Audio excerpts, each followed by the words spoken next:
Hey everybody, it's Jason here. It's been a while since I've been on, made a video.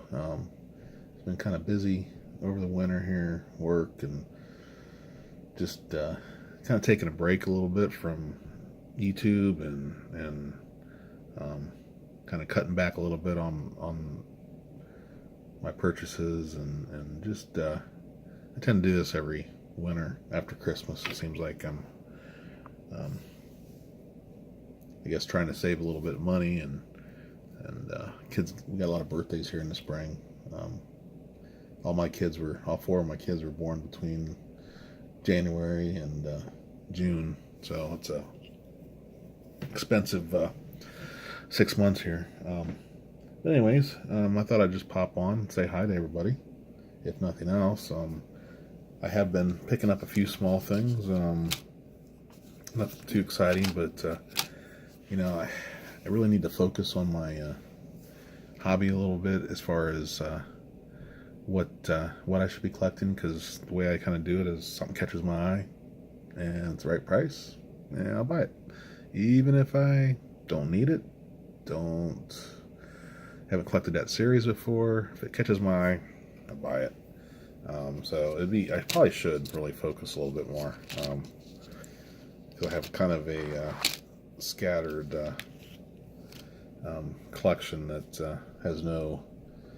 They're all pretty items, but no real theme to it or anything. But this one here is a perfect example. It's just not a rare item or anything like that, but it's just it's 1944 shilling from the UK, but it was really nice, really great condition,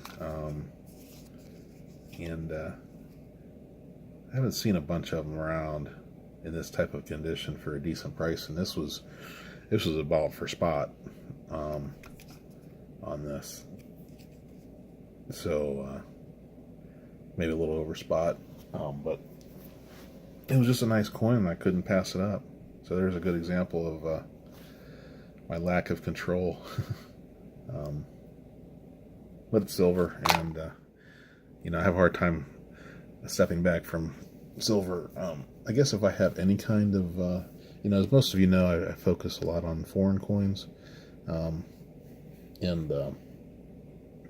the even though I'm kind of buying randomly and not with any kind of pattern or goals in mind, I do kind of I try to stick with silver, and if not silver,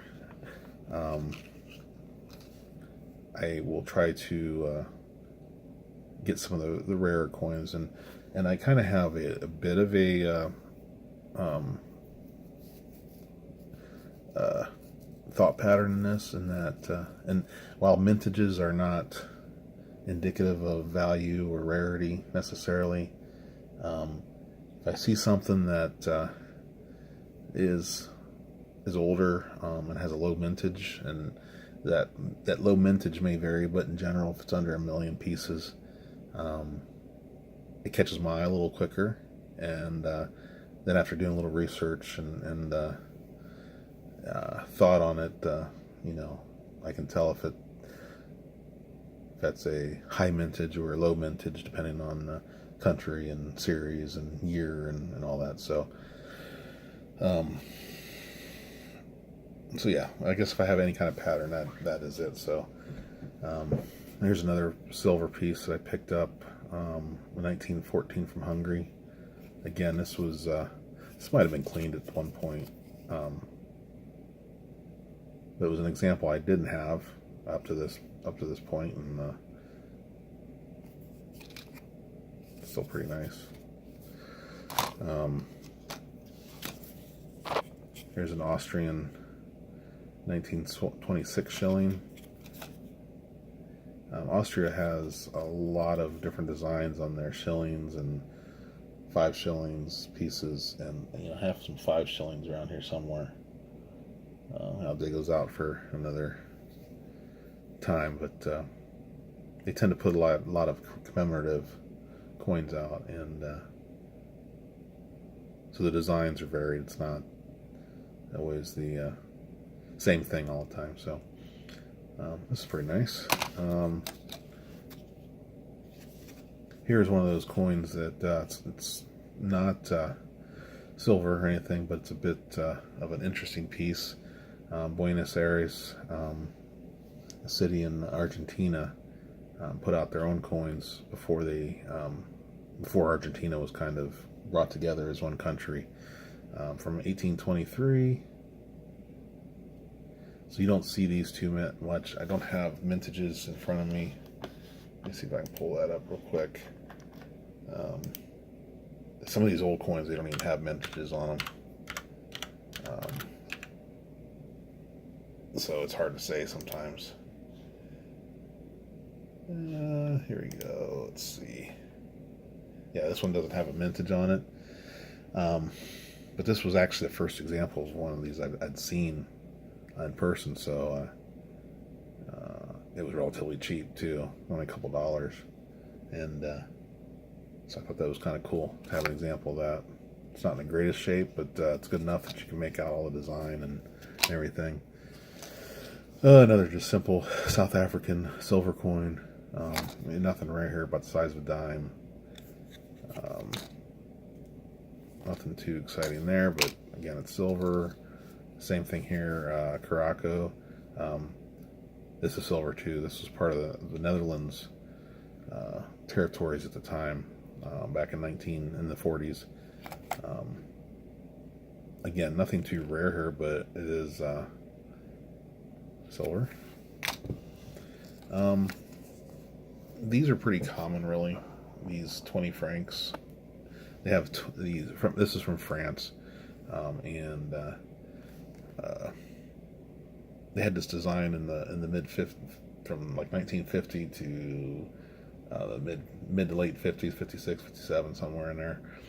They had the similar design for the 10, 20, and 50 francs. For example, here's a 50 franc as well. So very similar designs, and I've always liked this design. I don't know, there's something about it that's appealing to me. But in this case, on the 20 francs in 1950, and I believe I want to say 52,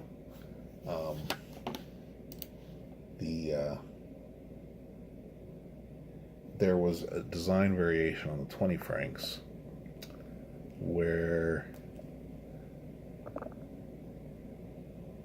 the rooster had either 3 or 4 tail feathers, and it's going to be hard to see here in this thing, but there's actually 4. They're talking about these right here.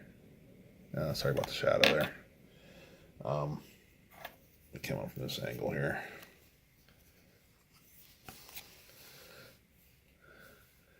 We're talking these not these big feathers in the back, but these right here, these smaller ones here. And there's either 3 or 4, and unfortunately, it's hard to make out here and on my camera, but there are actually 4 tail feathers there, and the 4th one is really small right up against the body, but it is there. And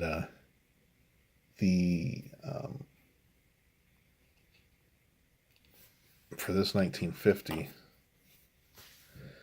the 4-tail feather is quite a bit rare. And in another date, actually another, they made a 1950 and a 1950B, which the B is the mint mark.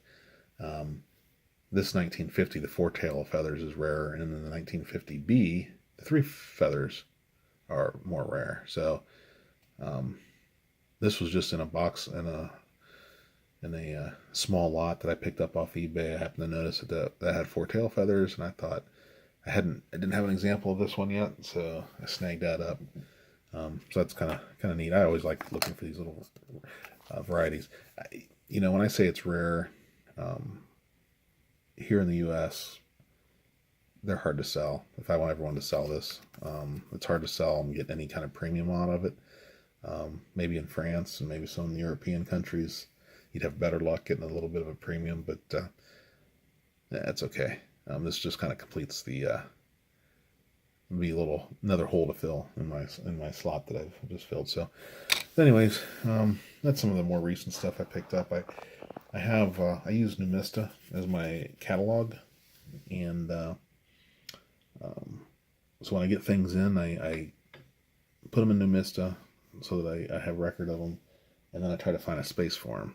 And I have folders over here.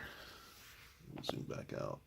I have some folders over here, some binders, these small albums here, 60 coin albums, some boxes down there. I have some of these red 2x2 boxes that I put some stuff in. But I'm trying to figure out a way to better display things and know where I just have a better display of these things, so they're not just thrown in boxes hidden away. I want people to be able to go up to the shelf and pick one off and browse through it and be somewhat organized and for people to see it. So I'm trying to get better at that. But in the meantime, I throw stuff in Numista, like all this stuff here. I don't have a place for it yet. So I have this little tin that as I get stuff and catalog it, it goes in this tin until I find a better space for it. Unfortunately, I have a feeling I'm going to have to get more of these tins. But yeah, so that's a lot of work. But we'll get there. So, anyways, it's gone a little long, but hope you stuck with me. And I think I'm going to go enjoy the rest of my Saturday. And I hope you enjoy yours. So, have a good one, and God bless.